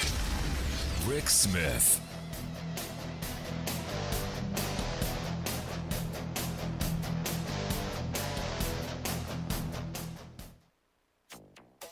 do expect rounds of heavy rainfall to continue in an area that's frankly already fully saturated. Nicholas adds insult to injury in storm-battered Louisiana. Clean energy future is an economic imperative and a national security imperative and an environmental imperative. Biden continues pitch for clean energy solutions and urgent action on climate. States move to hold producers responsible for plastic pollution, plus... Those companies include Exxon, Shell, Sunoco, and Citgo. Vermont is the latest state to sue the fossil fuel industry for lying about global warming. All the truth behind those lies and more straight ahead. From BradBlog.com, I'm Brad Friedman. And I'm Desi Doyen. Stand by for 6 minutes of independent green news, politics, analysis, and snarky comment. We know what's causing climate change, human activity. This is no longer subject to debate. And I might add, windmills do not cause cancer. Well, that's not what I heard, Mr. President. This is your Green News Report. Okay, Desi Doyen, I'm afraid we're not anywhere near the end of storm season this year, and yet the storms continue to continue. Yes, they do. In Louisiana, Tropical Depression Nicholas is tossing a wrench into the recovery from Hurricane Ida, dumping relentless rain and spawning tornadoes in areas that suffered flooding and extreme damage from Ida just 2 weeks ago. Thousands of rooftops are currently covered only in flimsy tarps. Power is slowly being restored. Nicholas is the 14th named storm of the 2021 season and the 8th storm to make landfall in the U.S. this year. The record for landfalling storms is 11, set just last year, and we still have 2.5 months to go in hurricane season. Oh, brother, is any of this getting through to these oil states like Louisiana and Texas? Well, President Biden warned about the costs and dangers of climate change in his remarks at the National Renewable Energy Lab in Colorado this week, pitching his Build Back Better agenda as a vital step toward fighting and adapting to climate change, and calling his clean energy proposals, quote, an economic imperative and a national security imperative that are necessary to address costly and deadly impacts. You know, we have to invest in being more resilient because of the impacts of climate. We have to make the investments that are going to slow our contributions to climate change today, not tomorrow. And here's the good news. Something that is caused by humans can be solved by humans. We'll see. A key climate policy in Democrats' $3.5 trillion budget reconciliation bill passed out of one committee this week, the landmark Clean Electricity Performance Plan, which would pay utilities to accelerate the switch to clean energy. But it is facing powerful opposition from utility companies heavily invested in coal and from within the Democrats' own party. Democratic Senator Joe Manchin of the coal state of West Virginia, chairman of the Senate's Environment Committee, is also trying to eliminate the program despite its popularity in his own state. The Intercept reports that Manchin has himself profited millions every year from family investments in coal. Yeah, I thought you were going to say it's being opposed by utility companies heavily invested in Joe Manchin. Indeed. Meanwhile, a new study this week confirms previous research indicating that the vast majority of fossil fuel reserves owned today by countries and companies must remain in the ground to avoid the worst aspects of climate change. The researchers conclude that 90% of coal and 60% of oil and gas reserves must remain untapped for humanity to have even a 50% chance of capping global temperatures at 1.5 degrees Celsius above pre-industrial levels. The researchers note that will require private companies and countries with nationalized oil industries to write down the value of their reserves. Did you hear that, Joe Manchin? More than 2,000 scientists and academics have called on the United Nations to adopt and implement a fossil fuel non-proliferation treaty as the annual UN General Assembly gets underway in New York City, noting that, quote, fossil fuel impacts are global and require a global solution. The group calls for a legally binding plan for an equitable phase-out of all fossil fuel production, in keeping with the global scientific consensus to not exceed 1.5 degrees of global warming. Several states are addressing plastic pollution. California passed a state law banning companies from putting the recycling symbol on items unless they can prove the material is actually recyclable. There's an idea. Maine and Oregon are adopting a strategy that makes plastic producers responsible for the waste that they produce instead of taxpayers by requiring producers to pay all or some of cities' recycling costs. Finally, Vermont is the latest state to sue major oil companies this week. Vermont's Attorney General alleges the companies violated consumer protection laws, misleading the public in their ads and publications about the impact of their products on the climate, deceiving Vermonters since at least the 1960s. I'll take it. For much more on all of those stories and the ones we couldn't get to today, check out our website at greennews.bradblog.com. I'm Brad Friedman. And I'm Desi Doyen. And this has been your Green News Report.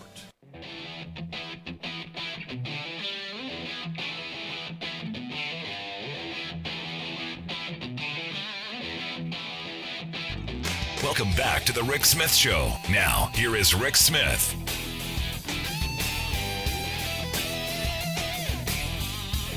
So I'm still thinking about the Justice for J6 people. Which just crazy to me. I mean, we're turning what were criminals into martyrs and political prisoners is just nuts. And the response from Trump was extremely predictable. You know, our hearts and minds are with these persecuted. It's crazy. But the thing is that gets me is this guy was a former president. Just nuts. Anyway, here to share some thoughts on the big occasion coming up this weekend, the Justice for J6 rally. I've asked our good friend, former Ohio Congressman and political analyst Bob Ney to come talk with us. Bob, thanks for taking time for us. Well, thank you, Rick. So, what are we expecting on the 18th? Are we expecting what the Department of Homeland Security is keeping people aware of? There could be violence. There could be people wanting to, insurrection 2.0? Well, they are warning. You know, Department of Homeland Security has issued a warning that there could be, obviously some potential violence out there. The United States Capitol Police have asked the Department of Defense, to provide support in the sense of bringing in the National Guard troops. Now, here's what line kills me, okay? Should they become necessary? Okay, let us hope they are on standby so that they can get there, in, say, 30 seconds or a minute. Yep. So I would hope. Now, they put a protective fence around the Capitol, and they've reinstalled that fence again. It was down, for a while. And then multiple congressional offices will obviously be closed on Friday. And, of course, yes, President Trump made those statements. He's there with them in solidarity, et cetera. I can't fathom, I seriously cannot fathom how people can say, well, we need justice for the selfie picture takers. Yeah. I would hope this time that people are not allowed to breach the Capitol at all, period. Yeah. Just as if they tried to go over the fence of the White House, you know what would happen.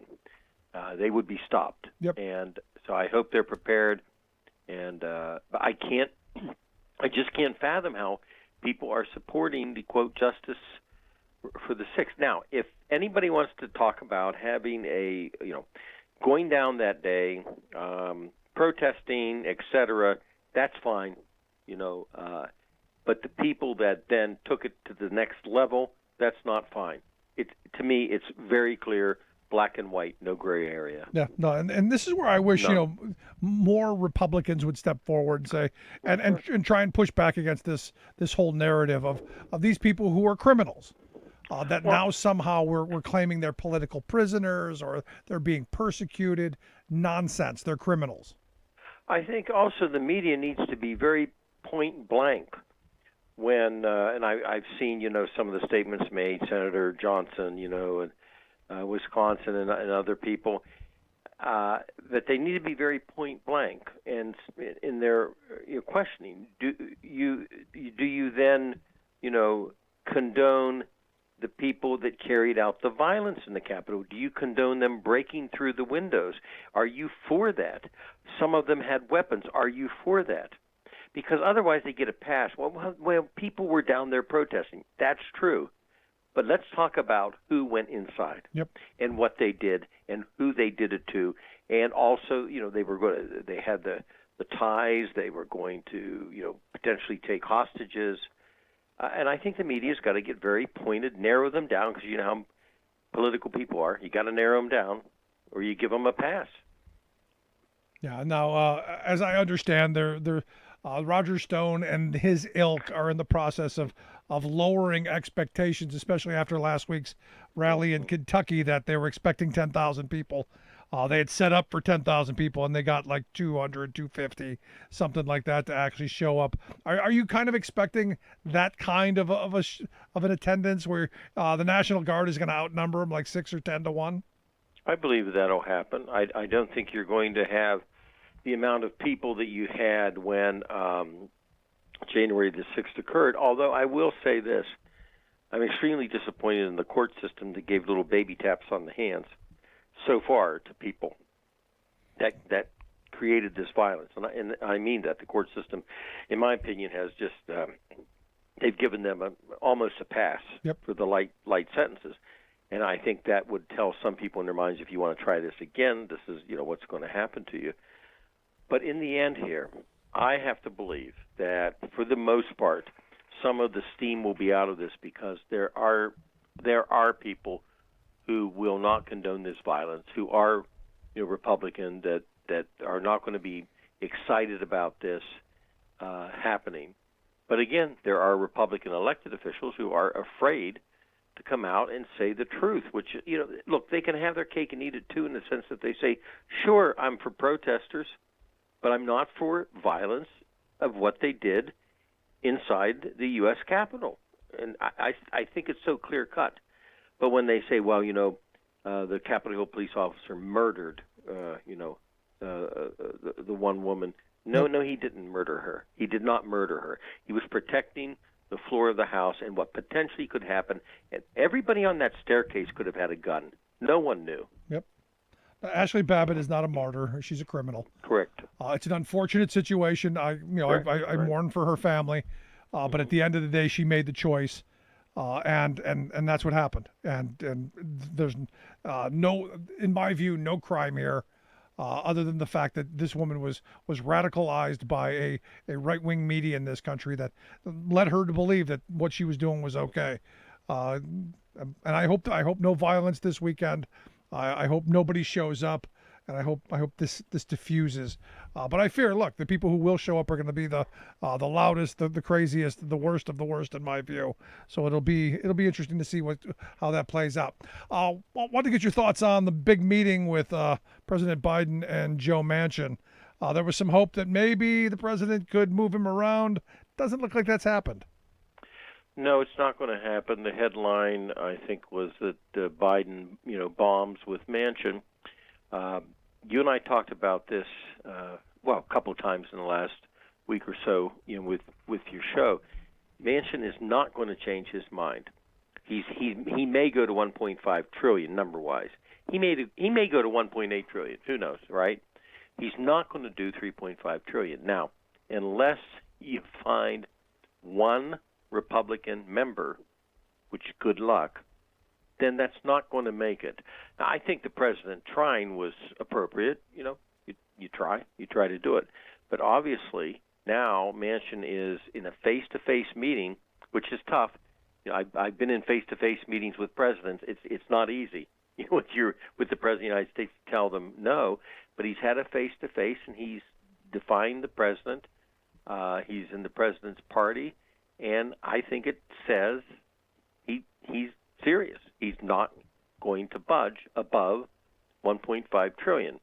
Now, this can blow up the entire deal. And on the other part of it, too, and President Biden explained this to Manchin, that his opposition could then cause a lot of potential retaliation by some of the other Democratic members who, want the 3.5 trillion to pass, and then they could lose the 1.2 trillion infrastructure bill, which is bipartisan, and then they would lose both bills. Yep.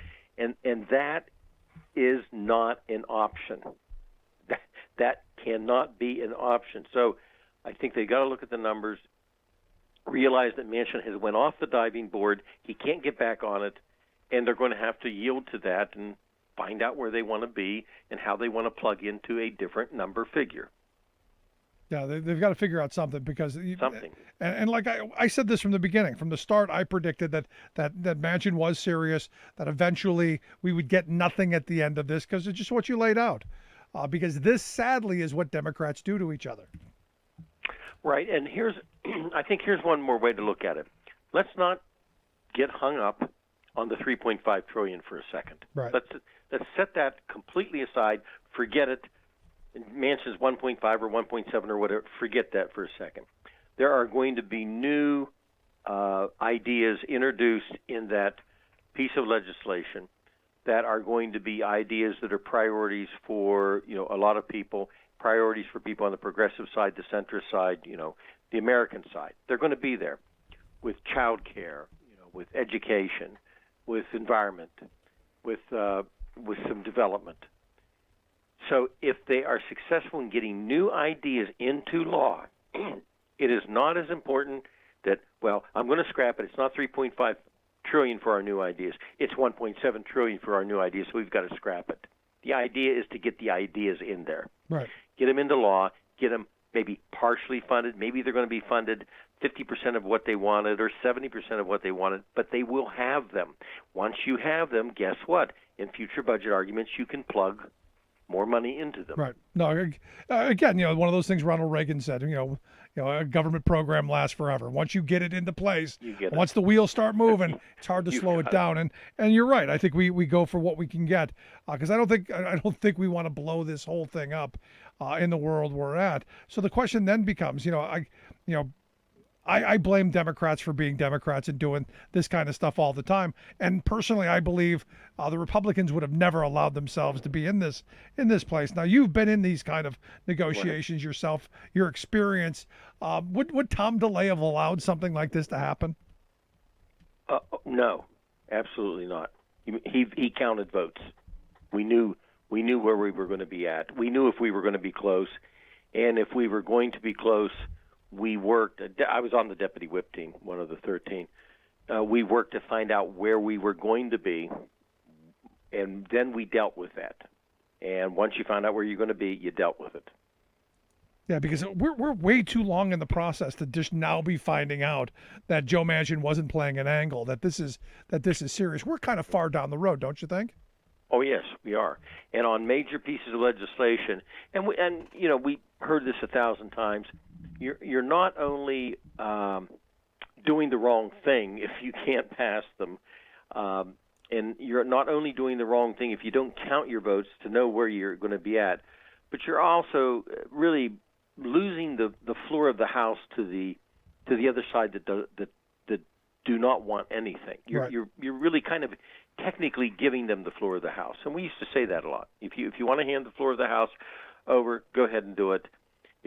Once we've decided we've got a priority, we counted the votes, we knew where we were at. If we had a problem child, then that internally was dealt with as much as could be dealt with, and we knew where we were at and where we were going, and we came to terms with it. Yeah, they didn't call him. You put your best foot forward. Yeah, they didn't call it DeLay. I'm not a DeLay fan by any stretch of the imagination, and I doubt you are on this level either. Right. But they didn't call him the Hammer for no reason. Right, and it wasn't the velvet; it was the sledge. Yeah, there is that. Now, the president gave a speech today on why we need this Build Back Better plan, and look, I agree with him. We need to get a lot of these programs into place, and I think you're right. We get what we can, get them into place, and then start working to improve them. What'd you think of the president's speech today? Outside of the fact that everyone was complaining that he had a cough. Why do they? I'm glad presidents get coughs. Okay. I mean, it happens. I don't think that should be the end of the world of how they look at it. But I think he's out there, selling the plan. He's giving the analysis of the Build Back Better Act, and he's giving the details. So I think he lays it out in the right way, in the proper way. And he talked about, that's the other thing. To me, he didn't say, okay, this is the end of the world, the dollar figure. he talked about the individual income taxes. He talked about basically what's in the bill, and I thought it was well done. Yeah, I thought so too. But again, our shiny thing media, they focused on, at least the stories I saw was, you got a cough. Is he okay? Is there something wrong with Joe Biden? Crazy. Right. Even Trump's, sniffing. It drove me crazy. But you want to get beyond that and see what he's actually saying. Yeah. No. He drove didn't me have crazy. much to Don't say. get me wrong, but still want to know though. You need to know. Yeah. No, I mean, I always thought he had a if he's coke going problem. to go off. Right. But I did want to hear what ramblings he had to say. Now, my wife, on the other hand, couldn't possibly tolerate it, but I got to it. Finally, wanted to get your thoughts on the fact that evidently we're going to be giving Australia nuclear submarines. Am I getting this right? We're going to help them acquire some nukes? Right. I think this is really good. Look, Australia and they've been our friend and everything. Don't get me wrong, but Rick, they have been walking the middle line between the United States and China. And now they've made the decision it's going to be the United States. So President Biden has a tremendous agreement. We're going to help with sensitive, information and equipment. We're going to help Australia acquire nuclear submarines, and that is a trilateral security pact with the United Kingdom, the United States, and Australia. It's angering two people. It is angering China, of course. And I think it puts China on alert. We're going to have, backup in the seas where we need it. But it's also making France angry because Australia is scrapping a $90 billion submarine deal with France. So naturally, France is, very excited, very angry. It's a stab in the back, et cetera, et cetera. Well, Australia is the one canceling the deal, not us. We didn't go in and say, you need to cancel the deal. We're not going to help you. We didn't do that. They've canceled the deal. So, yeah, that's why. France is angry, but obviously China is angry because this is a key move, and it puts a major country into our column to help us, and not only us, but to help support that area of the world. Yeah, no, I think it's an important thing. I mean, it's a good deal. The more people we can get on, look, the world is realigning in ways that, we're bringing back the next Cold War. You're going to get the Chinese, the BRIC countries, I think, on a certain level. Maybe not India as much, but at least China and Russia. You're going to get them on one side, and who do you have on the other? I mean, I think we're splitting back up again. So it's going to be interesting to see how this plays out. Now, I know I said this was the last thing, but North Korea just tested a mobile rocket that they've got on a train now. Which I'm going, what is this? The Wild Wild West? We're shooting missiles from trains now? Thoughts? I'm not real excited about it. When I was in office, I supported President Clinton on his approach, and then President Bush on his approach, and, Trump got close, and then that all, blew up. No pun intended, but it all blew up. And then now you've got this guy, circulating these trains. Again, China's a big key. If China wants him out of control, it's going to cause them heartburn. So I think in the end, the more other countries, including us, pressure China to pressure them, the farther we get. I just don't see it as a major problem that he's going to shoot nukes from a train into other places.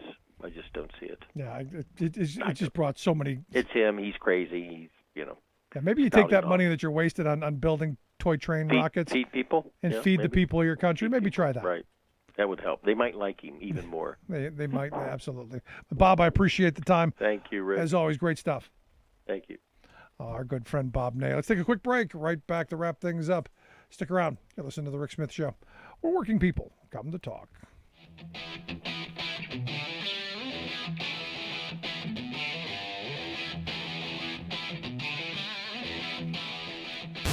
Saving work in America, one show at a time. The Rick Smith Show.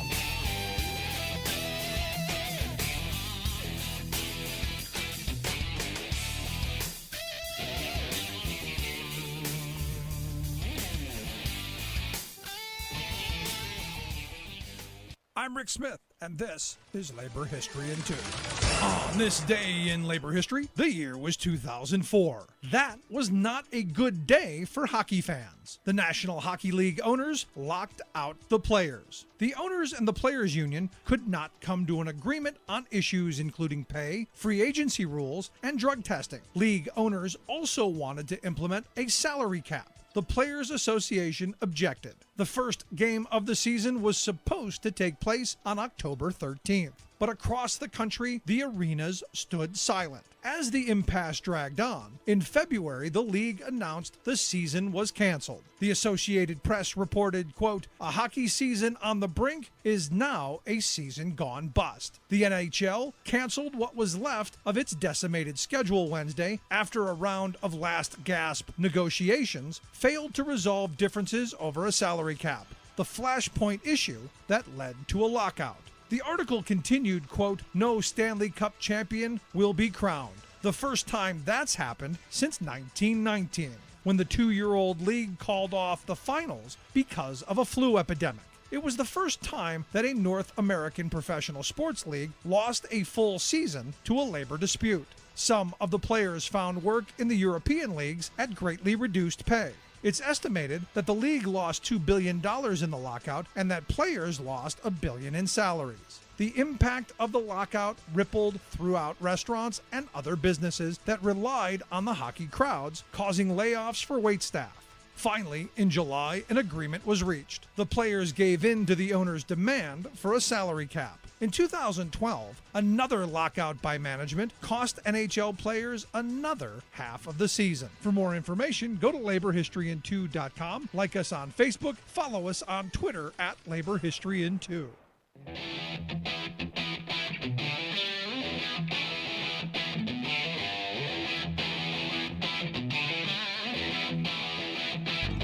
Welcome back to the Rick Smith Show. Now, here is Rick Smith.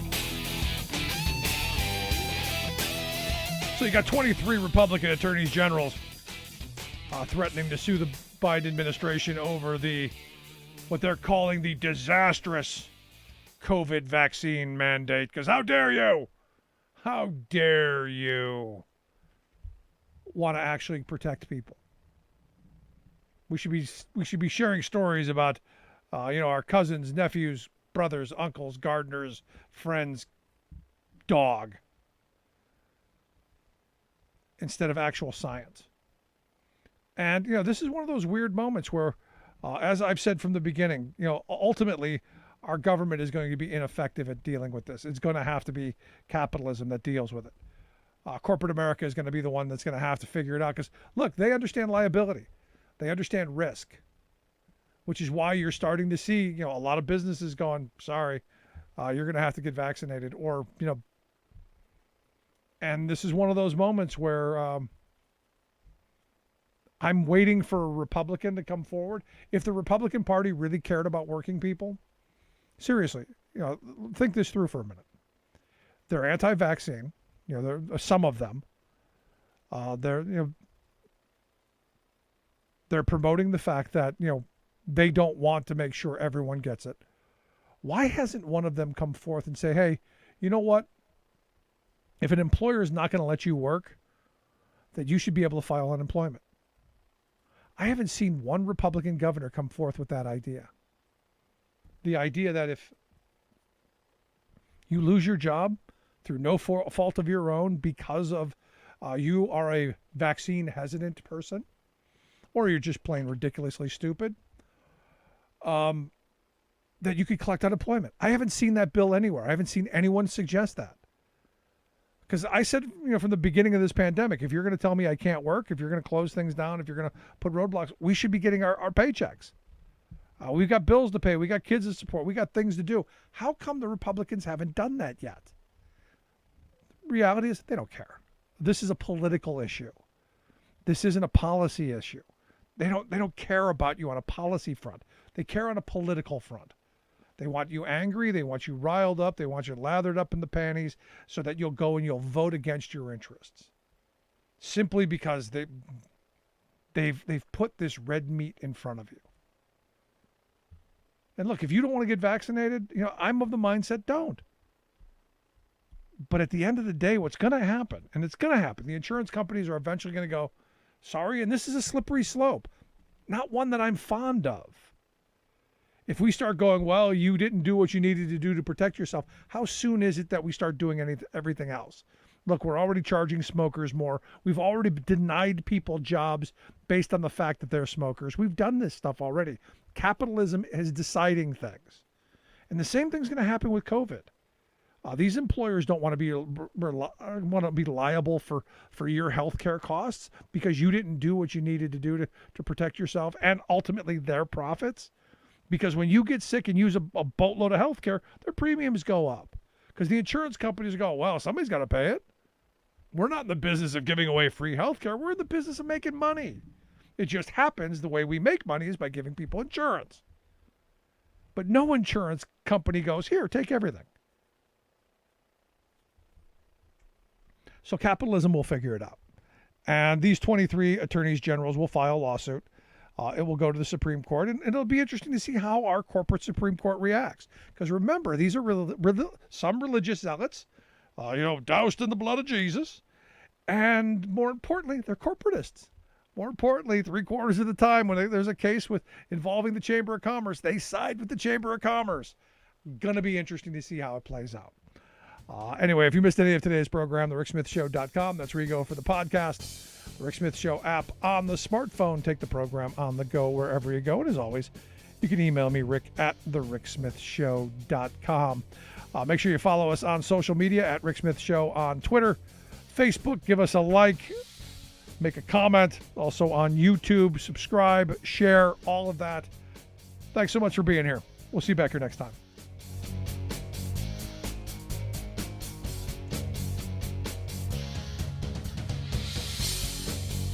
You've been listening to The Rick Smith Show. Email Rick at rick@thericksmithshow.com. Until next time, this has been The Rick Smith Show, where we're